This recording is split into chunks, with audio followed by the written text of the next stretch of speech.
So PureVPN is another one of those VPNs that really dials in the marketing on the pricing. As you can see here, it's always having kind of like these deals, and these deals aren't ever really, that limited. They're always pretty much going on.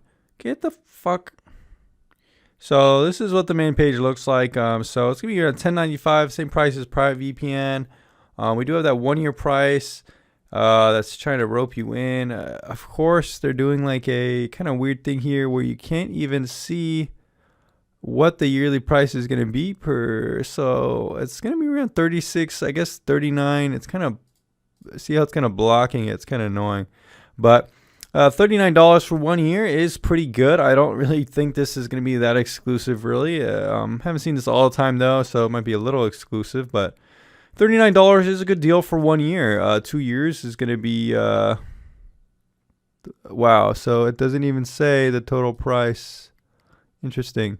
Interestingly enough, you also will be charged $70 the next year. So it will be, I guess, $90 for 2 years, which isn't really that great of a deal, actually. So it's just kind of standard, but it's kind of tricky there. I don't think a lot of people are going to pay attention to that. 1 month price isn't bad.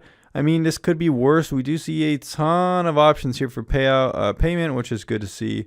Overall, definitely not the worst pricing model, but definitely a little bit tricky here and there.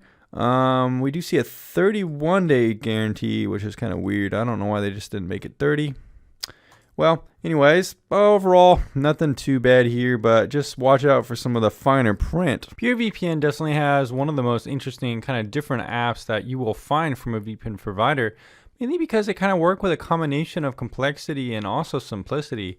As you can see here, you have different areas to kind of connect right away and pick what you want. So for example, if you pick file sharing, it's going to actually restrict you to a certain amount of servers, which is kind of lame.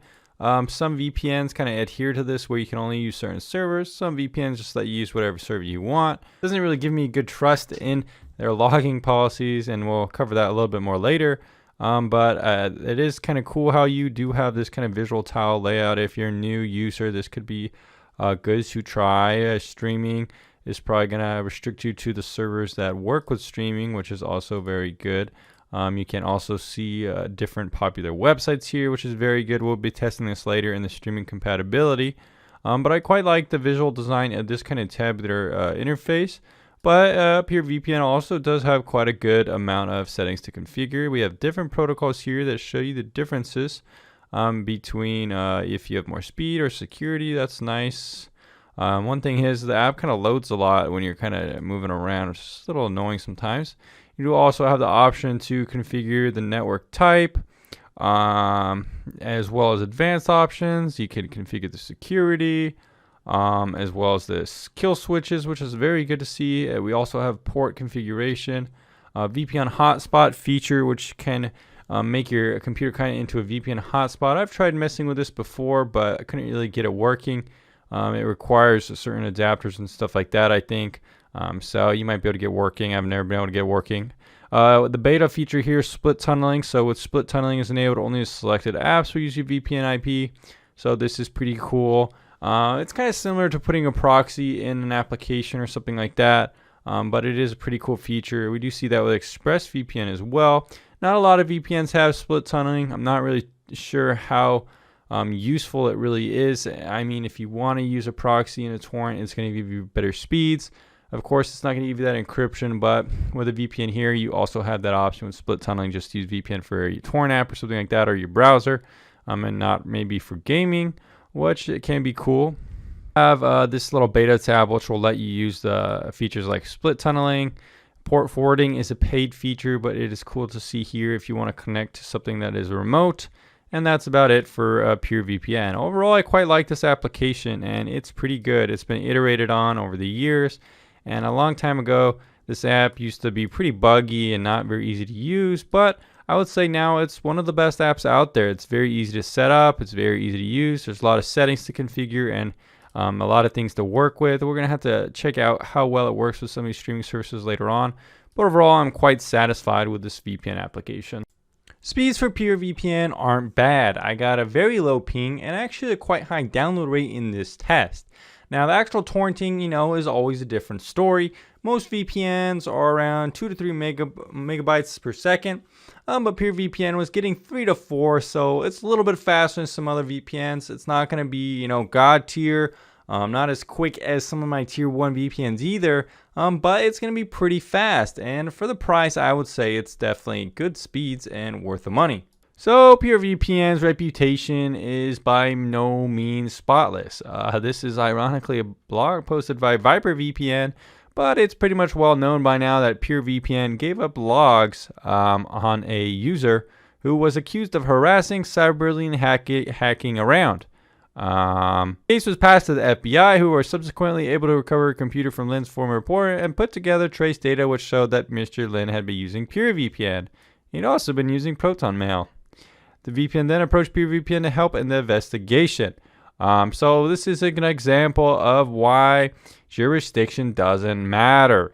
The FBI talked to PureVPN, who is a Hong Kong-based company, and they still gave information up to the FBI.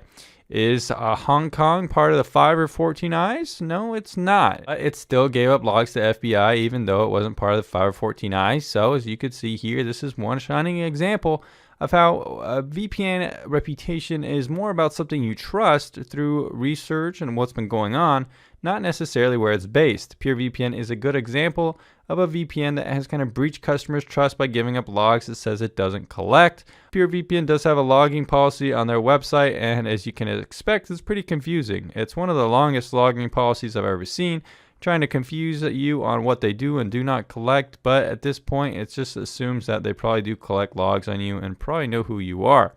So I wouldn't really use PureVPN if you're super paranoid or you want to be anonymous or you're a privacy advocate overall, because it just doesn't have that good of a reputation anymore.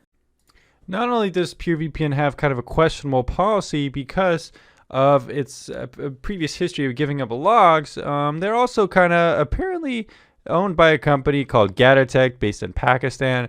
Now some writers out there that cover VPN news and stuff like that have reported that it looks like the people who own PureVPN also allegedly own a network of VPN review sites. Savannah Taylor wrote about this. It's like VPNscam.com has extensive stories talking about how the co-founders and people who work for PureVPN also seemingly own some of the most popular review sites out there, like VPN Ranks, bestvpnservice.com, codyvpn.co, bestvpn.co.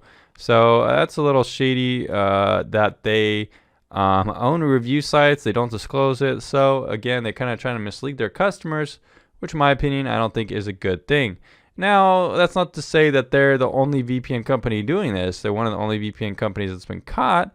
Of course, the Best VPN was also outed for owning buffered VPN and not properly disclosing it until, recently. Also, PC Mag owns IPVanish. So, as you can see, and as you've heard in my VPN affiliate video where I talk about the VPN affiliate industry at large, if you haven't seen that, go ahead and check that out. It's a common problem in the VPN industry, and PureVPN is a good example of a company that's actually been caught kind of owning VPN review sites. All right, so now let's talk about the customer support for PureVPN, and this one's a little interesting. PureVPN really seems to value customer support almost to an annoying degree. Now, I don't have any complaints with their live chat. I found it was quite good, quite responsive, didn't have to wait too long. The guy seemed nice enough, and he provided me an actual solution to my problem I will discuss later on in the streaming compatibility section. But one thing that kind of does annoy me about PureVPN is that they just send you so many emails. They want to check up with you 5 times within the first day or so. And it's just like, all right, guys, let's take it back a notch. You don't have to send me this many emails that no one's going to respond to anyways.